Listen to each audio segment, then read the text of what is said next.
You ever wonder about those dumb mistakes you make? About what you could have done better? In life, you rarely get the chance at a do-over. But in video games, the loop is endless.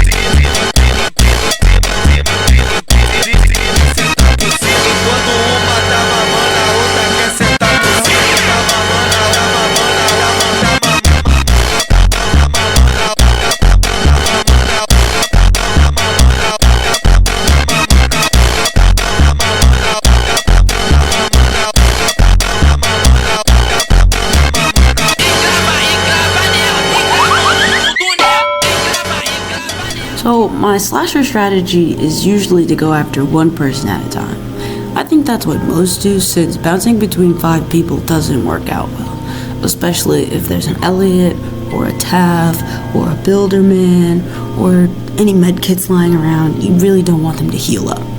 You don't want your target to have any breathing room, so keeping the pressure on one player is the best way to do that. That being said, this is actually a pretty good round in the beginning. I don't waste my time, I make good decisions for the most part, and I'm feeling pretty good by the time I get to the guest 1337. However, things don't always go according to plan, and this guest really got on my nerves.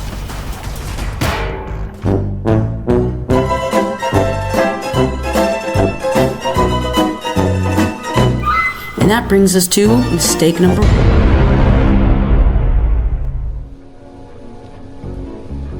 I don't play a lot of slasher, which is partially why I'm doing this analysis. I also don't quite understand how his attacks works as a byproduct. When I use behead, do I lunge or not? It seems like it depends. What about gashing wound? Does that move stop me? These are some questions I still have to answer, but not knowing makes it harder to use these abilities reliably.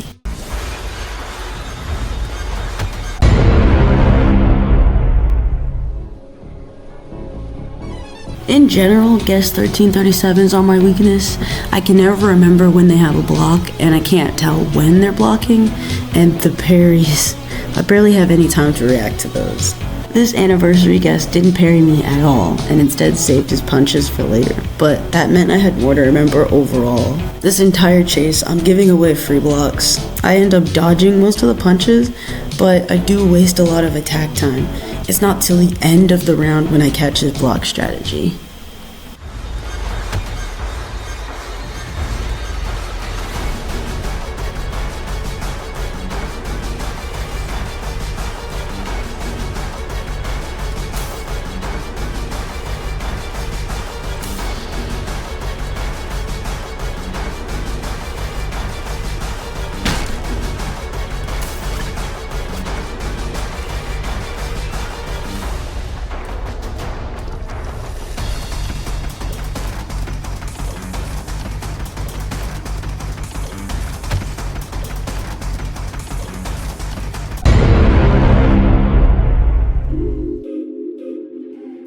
Yes, you can't be stunned during raging pace.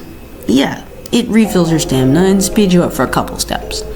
Sure, it lunges you forward after usage, and of course you can see your target. However, I don't believe you're supposed to use it for longer than about maybe 15 seconds.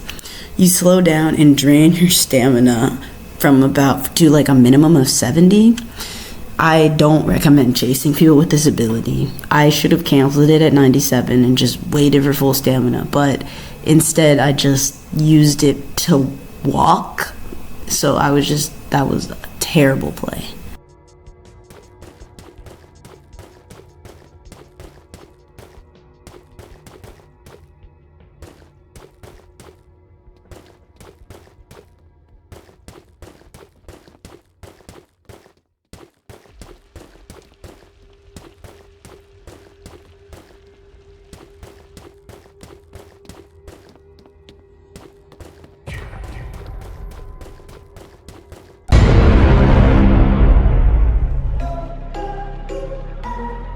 Knowing your way around each map is very important. it can help you find the survivors easier, catch up to them, etc., etc.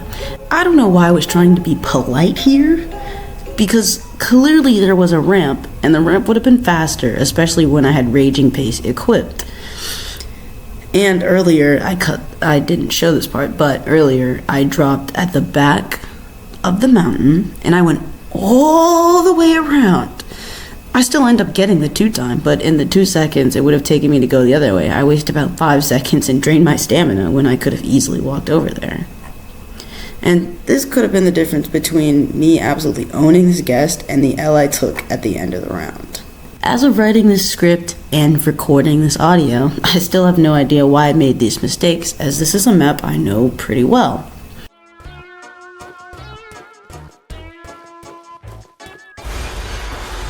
I don't want to talk about that one.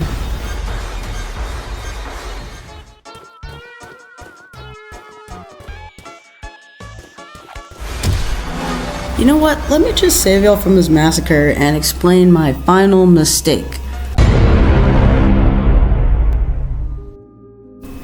The only reason I commit to the first player I end up hitting is so they can't heal later.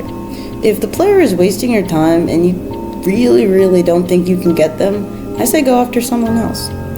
I should have let this guest go so I could find the Shedletsky that had been hiding the whole round. Never even saw him once.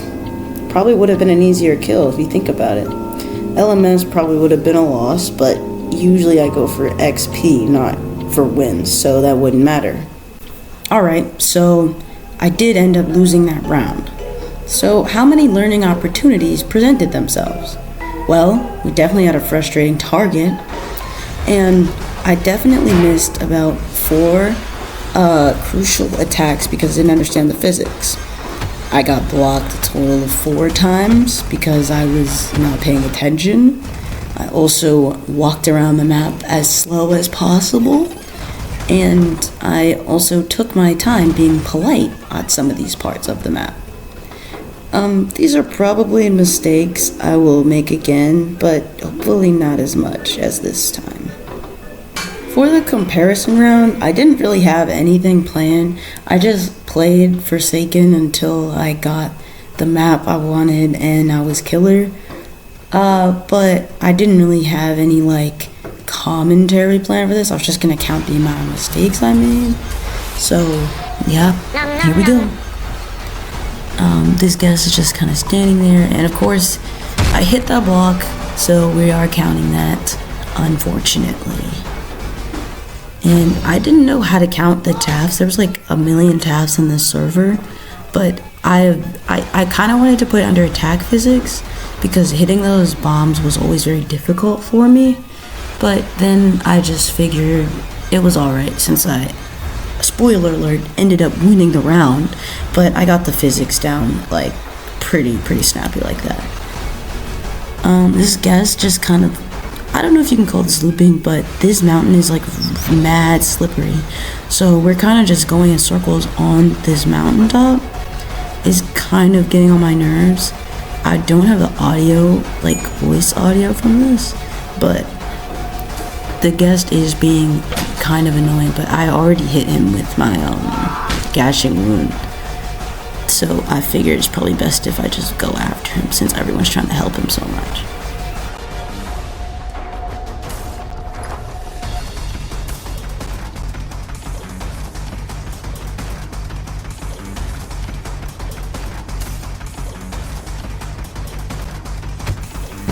And I think that took me about 1 minute 30 seconds maybe, but I think you get 30 seconds for killing a survivor, so that wasn't so bad.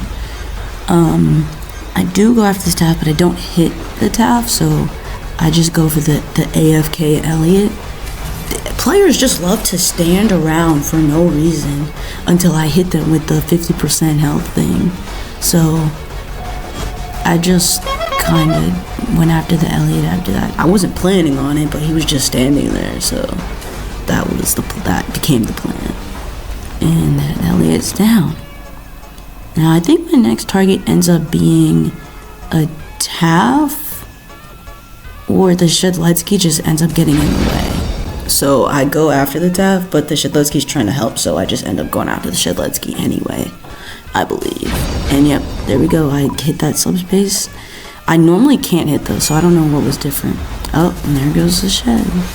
I think, yeah, now I go after him because now he's gonna get on my nerves. Anybody I hit with Gashing Wound is gonna be my next target because that 50% health is just too valuable to let them heal back up, if I'm being honest. And then I think the next target is the Guest, but yeah, see, he's just standing there, so I'm gonna go after him. But like, Guests are still my weakness, but this one didn't really block as much, or maybe I just didn't hit his blocks, which means I'm getting better, obviously. But he was honestly, I didn't really want to take him down because it looked like he was trying to juke me, and I really can't deal with jukers either. They're really annoying. And the Tav just putting down the line, had him with the Gashing Wound because why are you just standing there? And I still don't know what category, like getting hit by the trip mines is definitely a weakness of mine, but I didn't really know what category to put that down, so I don't know, maybe it should be its own separate category, like how many times did I get subspaced? But I don't have any comparison to see if I got better at it or not. And here, map awareness, I go through the door to try and cut off the Tav instead of going on the ramp to get the Guest because the Guests get on my nerves. But see, look, he's just standing in front of me, so now I have to get rid of him. And now there's only 2 Tavs remaining, and I believe this one I go after because I don't see the other one anywhere. Until then, obviously. And I hit Behead. I don't know how I hit that. I really thought I missed, but I honestly should put that under attack physics because that was just really lucky. And Raging Pace. No more Raging Chase. That was like a good maybe 3 seconds, honestly. I think I said, yeah. And then you're gone. And then we're in LMS. And then this Tav, I think, is cooked. Because, I can't see what the health says on my video because the quality is, like, down. But, honestly, I hit Behead. I know that one was a good Behead because he was walking slow, so that was a good one. And then, if the Tav had run away here, I would have not hit them because I just can't do long range. But since they didn't, I was able to get that W. Overall, I think I did a pretty good job, like way better than the last round. If you see, there's like barely any numbers on here. I will say that I may have had a frustrating target at the beginning, but I got rid of them. I don't know at what point I should have given up because after I hit him with the Gashing Wound, the 50 health that he lost, especially for a Guest 1337, is pretty important for getting rid of them because they're like tanks. But overall, good round. I think I learned a lot from doing this. Thank you for watching this video. If you want to get better at the game, watch it again.